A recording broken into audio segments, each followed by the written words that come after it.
The pressure that not many people understand is on you. Every second has to be in the moment.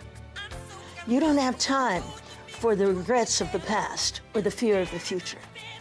You are there.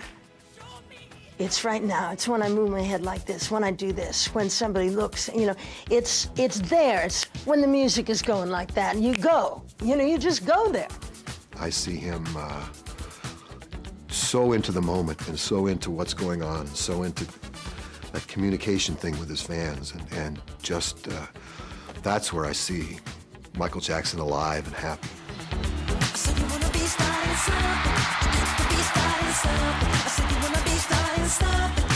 In 1984, Michael and his brothers signed a deal with Pepsi as sponsors of their first tour together for 3 years. But while filming a commercial for the drinks company, Michael's hair caught fire and he was rushed to hospital with burns to his scalp. Though he returned to tour with his brothers, from that point, tragedy and controversy would never be far behind.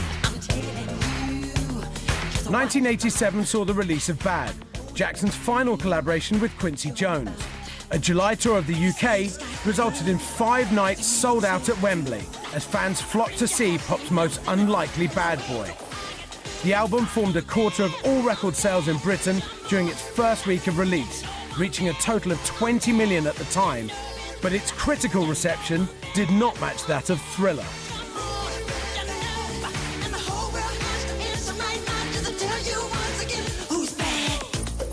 By the third record, then he had a studio alongside the room that Quincy was working in, and he was putting his own ideas on tape. And then his, what do I want to say, his confidence in his ideas was expanding incredibly. And his need, his desire to put them out and have them heard.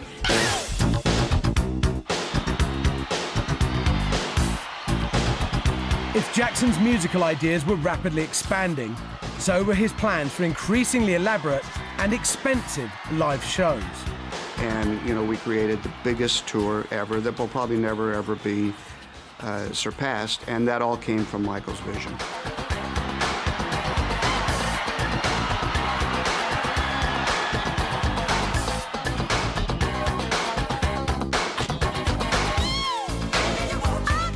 He sees the entire thing. He knows exactly what he wants and exactly what he wants to do, and that's really expensive.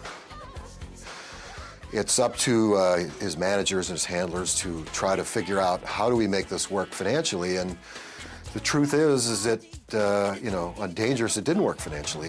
He wanted it to be so perfect for his fans, and he wanted it just so that he was gonna have to write a big check for it, and he did.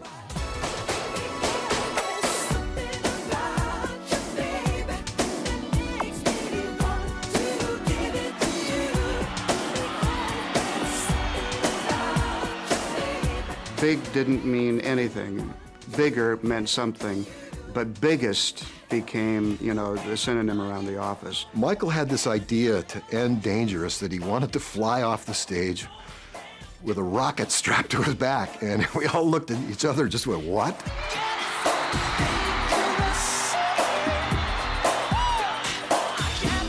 It worked.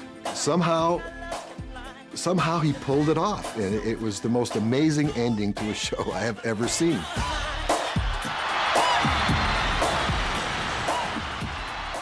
Jackson would never again reach such heights of popularity as tabloid stories about his private life began to proliferate.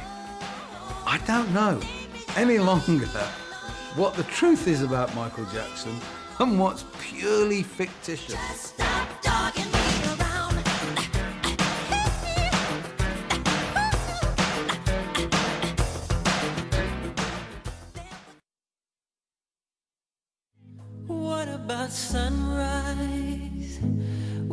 By the 1990s, Michael Jackson had reached the peak of his fame, but increasingly, his personal life would take centre stage.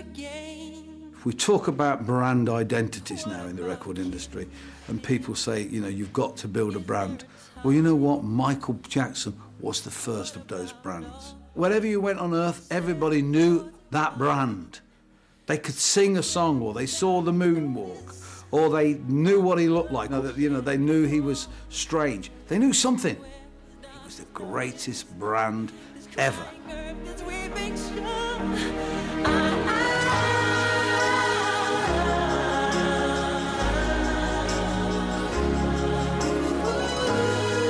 Part of that brand had always been Jackson's particular style of showmanship, including his choice of pets.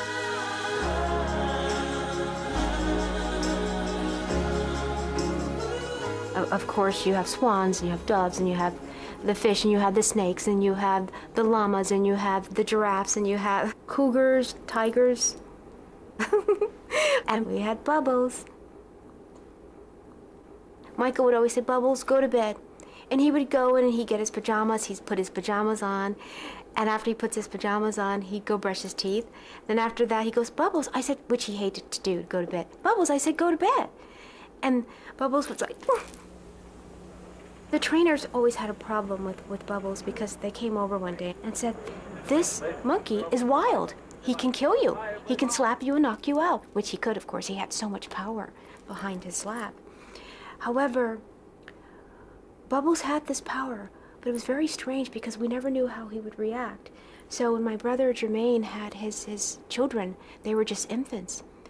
And we said, "Oh my, what's Bubbles gonna do, you guys? Don't let him touch it, don't." And he comes over and he sees the baby. And he comes in the room and he goes, "Ah!" And he, like, his face goes, and he sees the baby and he walks over to him and he kisses him on the forehead. And then he takes his finger and starts rubbing his forehead. And then he takes it out of her arms and he does like this and starts rocking it and starts kissing it. And then he walks out of the room and Michael goes, "No, no, no. Let him do it. He knows what he's doing." We went over to Michael's house to play a bass part on one of Michael's tunes. Bubbles was there, cute, dressed up in his little bib overalls, and my daughter, who's 19 now, was there when she was a baby. Nothing like having a 2-year-old baby and having a monkey that's as strong as 6 grown men holding her hand. As a father, to watch that, you just go, "Oh!" The monkey gave something extra to be in the news with. He, you know, that's part of his job, is how to capture the media's attention. Jackson was proving to be an expert at courting publicity, but not without a price. With Michael, when he's out there by himself, it's like stopping traffic. It gets really, really tough, really tough. I mean, we all go to the ranch.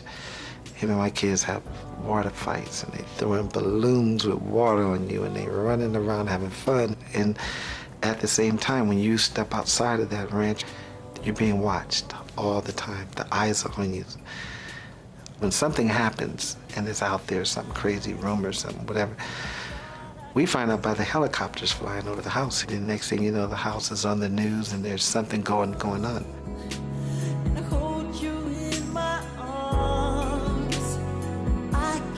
Over the years, Jackson has proved irresistible to the media, especially the tabloids. Stories of the plastic surgery, the increasingly pale skin, the ill-fated marriages to Lisa Marie Presley, and later to Debbie Rowe, as well as, of course, the birth of Jackson's children. All have made headlines around the world.